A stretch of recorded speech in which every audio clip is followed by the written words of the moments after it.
Folketinget har siden 2009 varslet skærpede krav til landbrugets udledning af kvælstof. Land-TV ser i 2 udsendelser tilbage på debatten om de såkaldte vandmiljøplaner.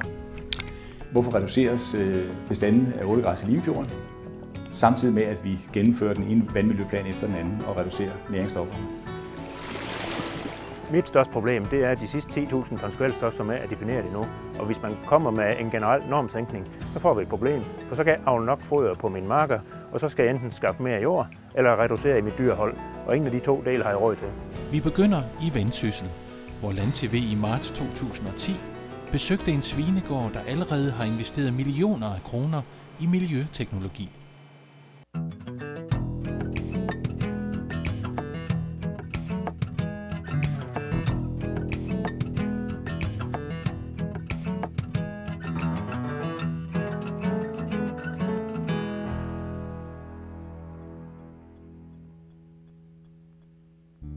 Vrejlev Møllegård i Vendsyssel har siden 1400-tallet præget udviklingen i landbruget.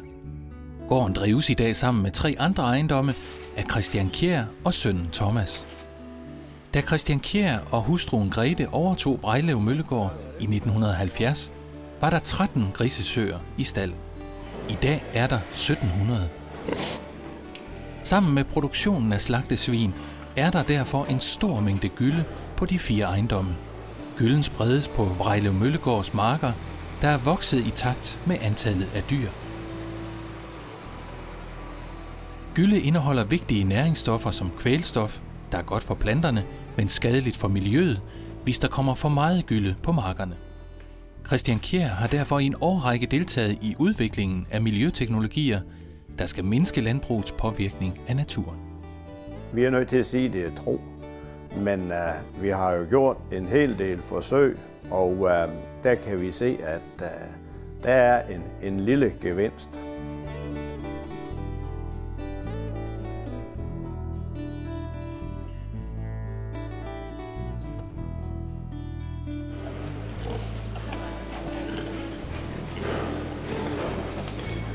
Tallene viser, at landbruget i Danmark de seneste 25 år har været i stand til markant at nedsætte udledningen af kvælstof og pesticider til naturen.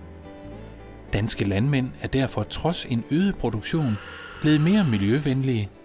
Vrejlev Møllegård er et mønstereksempel på et landbrug, der har investeret millioner i miljøteknologiske løsninger. Vi har nok set mere på den fordel end på den økonomi, der er der i. For hvis vi ser helt nøgtern bare på økonomien, så er jeg ikke sikker på, at vi får gevinst for alt, hvad vi har investeret. Men i og med, at det er for medarbejdere, det er for dyr, og det er for det omgivende samfund, så har vi sagt, jamen det gør vi det her. Planteavlskonsulent Jens Elbæk Andersen har på tæt hold fulgt forsøgene på Vrejlev Møllegård.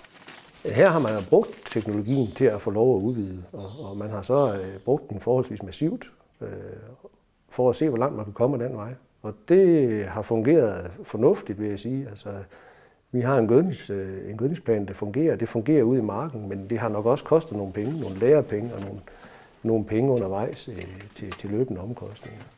Men det har jo været en af de ting, man har været nødt til at gøre for at kunne få lov at vokse.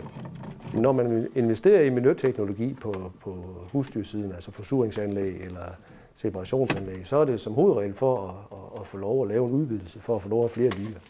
Og for at kunne det i dag, så bliver man mødt med nogle krav om, at man skal reducere miljøpåvirkningen. Og det kan man jo gøre ved at købe de her teknologiske hjælpemidler. Men ofte er økonomien ikke særlig god i den her nye teknik. Det er tit en belastning for økonomien. Mark van den Bosch fra den grundforsejede virksomhed Infarm er blandt de miljøteknologiske firmaer, der har brugt Vrejlev Møllegård som forsøgssted. Firmaet producerer såkaldte forsuringsanlæg, som nedsætter ammoniakfordampningen fra husdyrproduktion.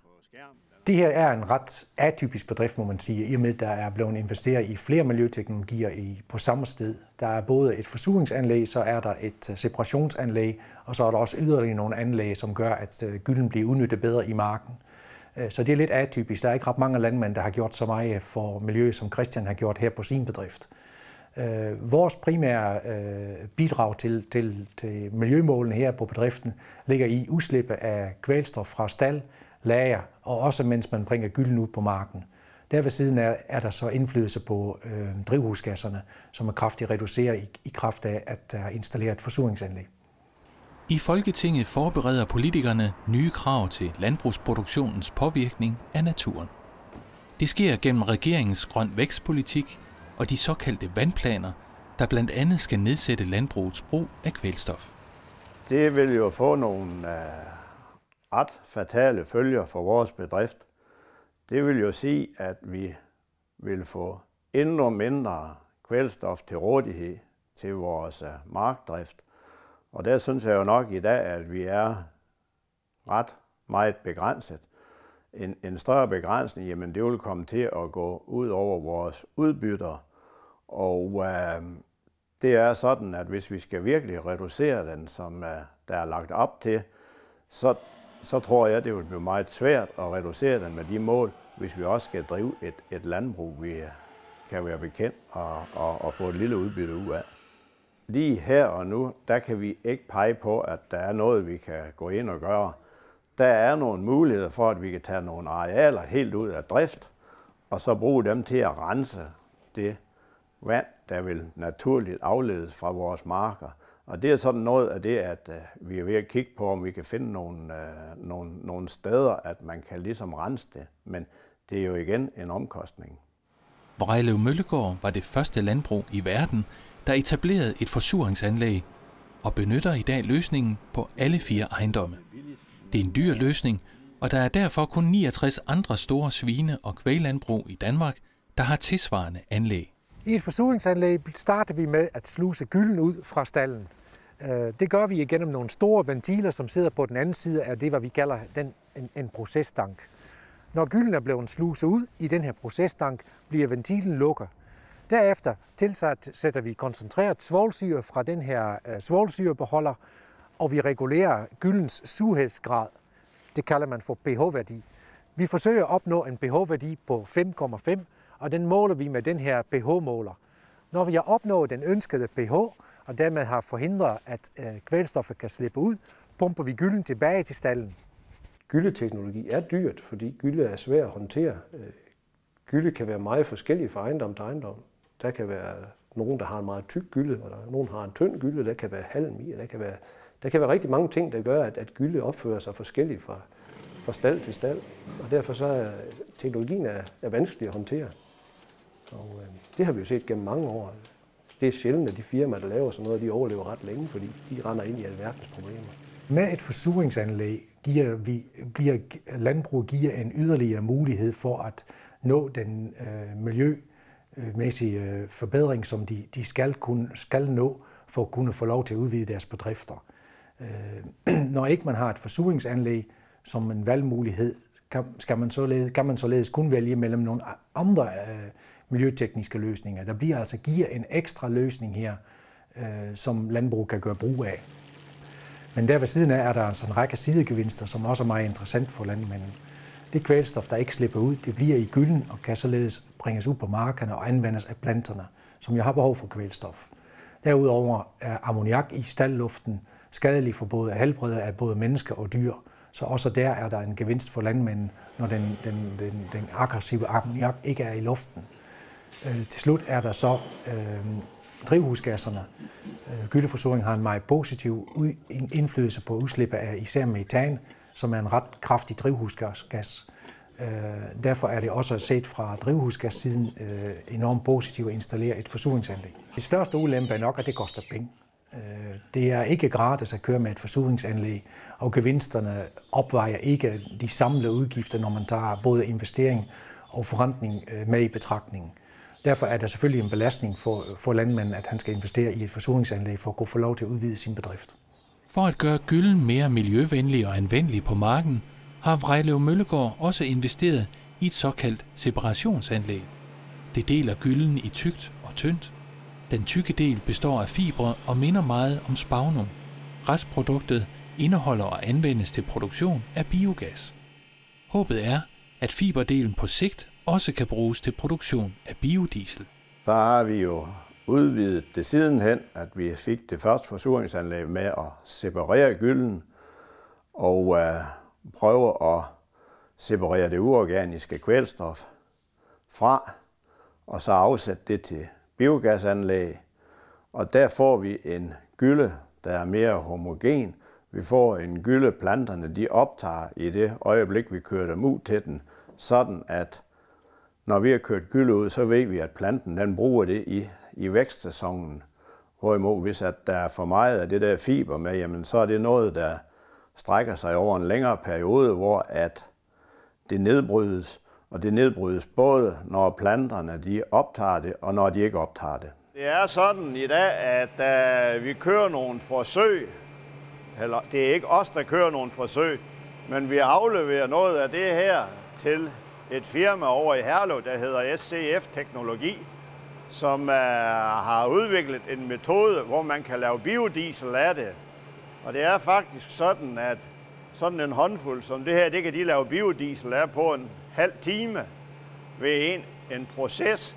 Og det er noget, vi forventer os en del af, og håber, at på sigt, at så bliver det noget af det, der skal forsyne Danmark med energi fremadrettet.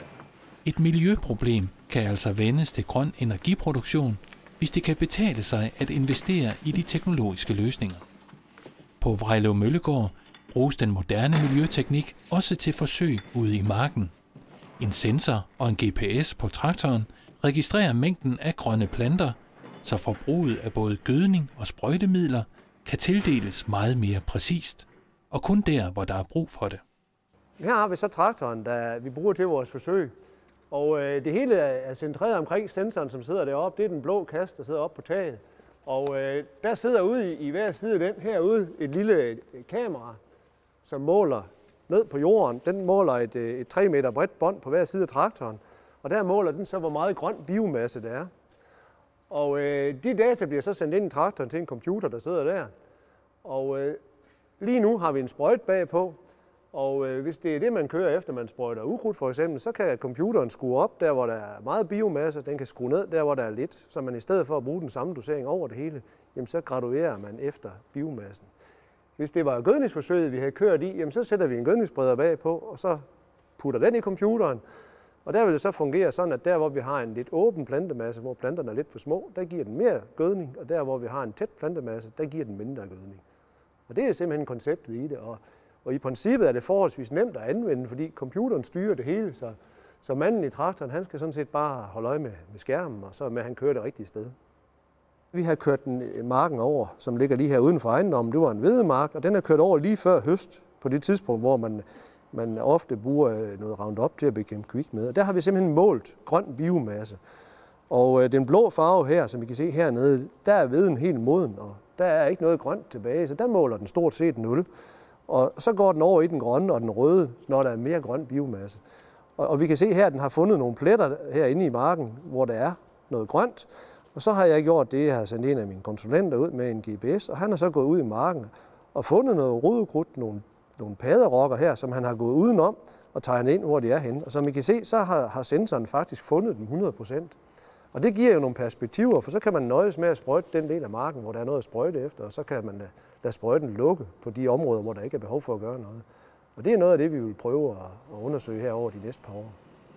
Hvert forår kører Vrejlev Møllegård 1200 læs gylde ud på markerne.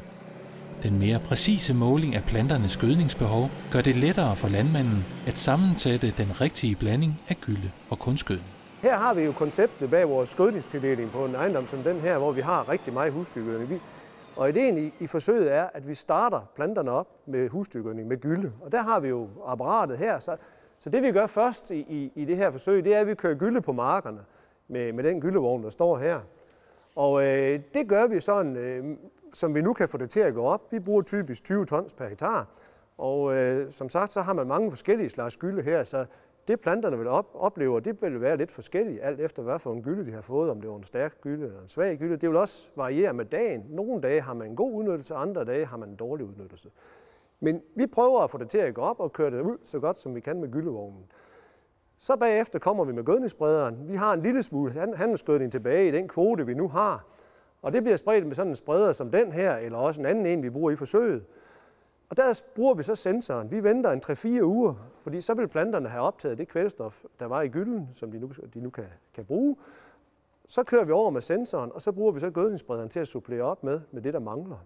Og det skal så forstås sådan, at hvis vi har en plet, hvor at planterne er svage, eller vi har en mark, hvor gylden har været tynd, jamen så får den mark selvfølgelig mere handelsgødning end den mark ved siden af, hvor gylden har været kraftig, eller hvor der har været rigtig godt gyldevejr, hvor vi har haft en god effekt. Og det er sådan det, der er konceptet i forsøget, at vi prøver at bruge sensoren til at rette op på den variation, der er i gylden. Når vi både bruger handelsgødning og gylde her på sådan en ejendom, der egentlig i princippet har gylde nok, så er det fordi, at der er grænser for, hvor meget gylde man må tilføre. Der må kun tilføres omregnet det, der hedder 1,4 dyreenhed. Det er ca. 110 kg kvælstof.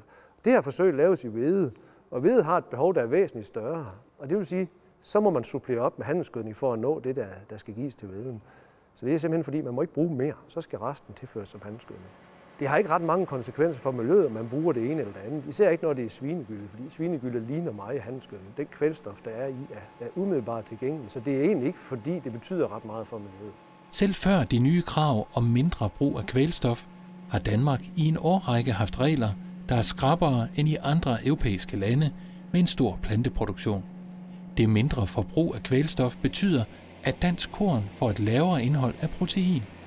Det har fået konsekvenser for både produktion af svinekød og brød. Og så sker der også det, at man arbejder mod biologien og matematikken.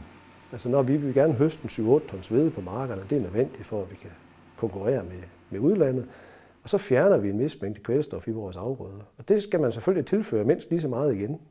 Ellers så bliver der underskud, og på et eller andet tidspunkt, så kan man ikke køre med underskud mere. Så det, man begynder at gøre med de her krav, det er at arbejde imod matematikken. Og det kommer ikke til at gå på lang sigt. Når vi har tilført mindre kvælstof, som vi har gjort igennem de sidste 10-15 år, så har det jo den konsekvens, at vores proteinprocent i kornet, den falder. Og når proteinprocenten i kornet, den falder, så må vi importere en eller anden proteingivende kilde. Og den letteste proteingivende kilde, vi kan få fat i, det er sojaskroget. Sojaskroget, det henter vi i Sydamerika. Og så tilpasser vi vores blanding, sådan at til vores foder, til vores grise, at der får de det optimale. Men det koster altså ca. 25% mere sojaskroget i dag, end det gjorde for bare 6-7 år siden. Når vi tilfører for lidt gødning, og vi får en lavere proteinprocent, så kan vi heller ikke dyrke brødkorn. Brødkorn skal have en proteinprocent på over 11, for at der kan blive den rette indhold af gluten deri. Og det er sådan i dag, der bliver ikke brugt dansk korn til at bage brød af i Danmark. Det bliver importeret fra udlandet. Det høje krav til et mere miljøvenligt landbrug fremhæves ofte som en fordel for dansk landbrug, da det for eksempel giver et forspring i udviklingen af den rette teknologi.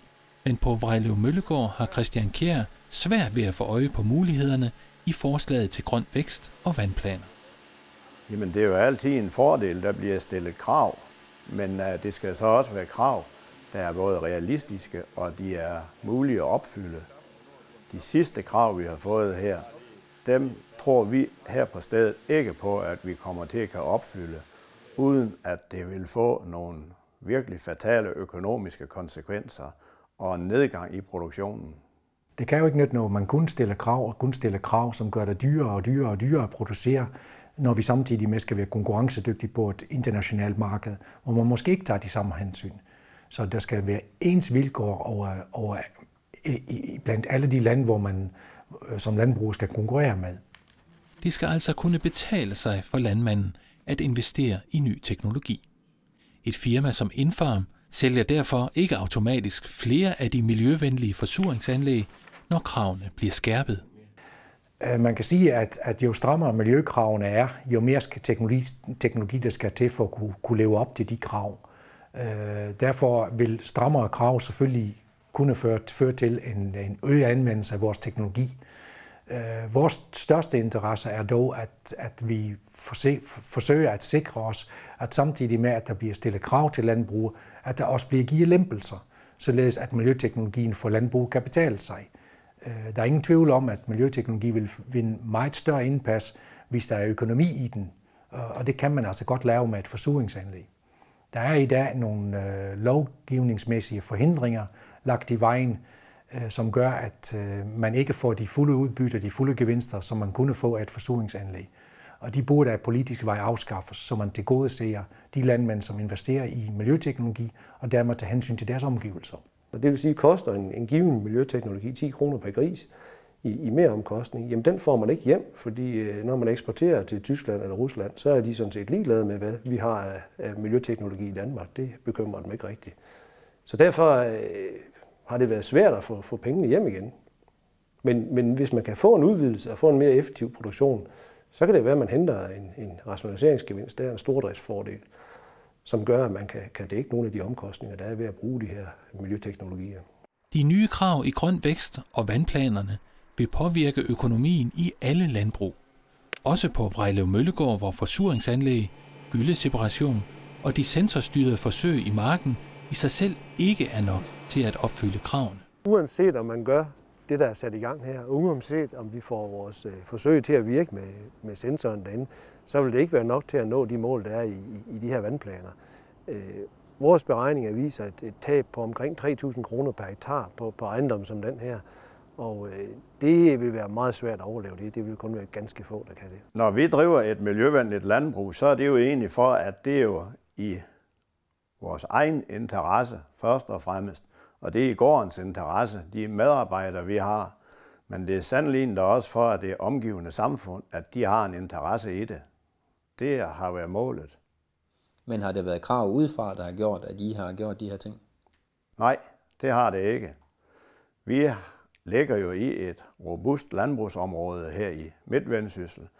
Og i de miljøtilladelser, vi har på vores bedrift, vi har i dag 418 på 4 forskellige ejendommer her, der har det ikke været et krav nogen steder, men vi har set en idé i og prøve at gøre det først og fremmest for bedriften og vores medarbejdere og vores dyr, men også til det omgivende samfund.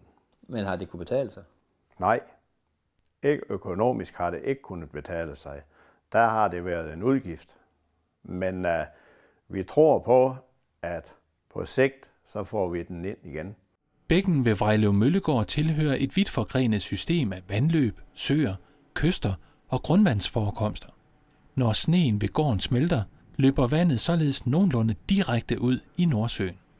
Havde ejendommen været placeret nogle få kilometer længere mod syd, løb vandet derimod ud i Limfjorden.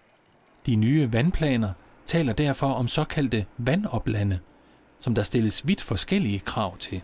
Oplandet til Limfjorden er det område i Danmark, hvor kravet om reduktion af kvælstofsforbruget får størst betydning.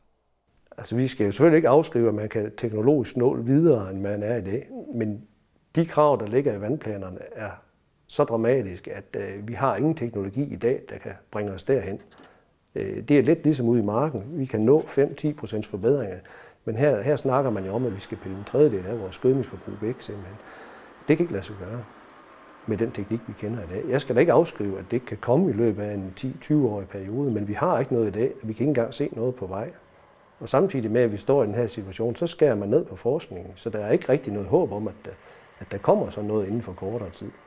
Hvis man gennemfører det, som det ligger nu, så vil det sende nogle chokbølger ind i landbruget. Det vil jo betyde, at folk skal ud, og hvordan kommer man ud af det her? Skal man købes ud, eller skal man gå for lidt? Og uanset hvad man gør, så vil det betyde, at landbrugets følgeerhverv begynder at vælte fra en side af. Vi har en kartoffelmælksfabrik heroppe. Hvis ikke man kan dyrke intensiv landbrug, som vi gør i dag, jamen så skal den jo væk. Og vi har nogle gråvarefirmaer, vi har nogle slagterier. Og man kan godt frygte, at det bliver sådan en dominoeffekt, hvor det hele falder fra hinanden. Og hvad der så er tilbage på den anden side, det er meget svært at se. Og vi skal huske på, at landbruget i øjeblikket er meget skrøbeligt, fordi vi har en dyb økonomisk krise, der gør, at vi ikke tjener penge. Så der skal ikke så meget til at skubbe til udviklingen. Forslaget til grøn vækst blev fremlagt i sommeren 2009. De tilknyttede vandplaner tager udgangspunkt i et EU-krav om bedre vandmiljø og blev fremlagt i januar 2010. Regeringens mål er, at kvælstofsudledningen samlet skal reduceres med 19.000 tons inden 2015. Jamen landbruget kan ikke leve op til de her krav. Det kan det ikke. Så må vi gå for lidt, så må vi lave noget andet.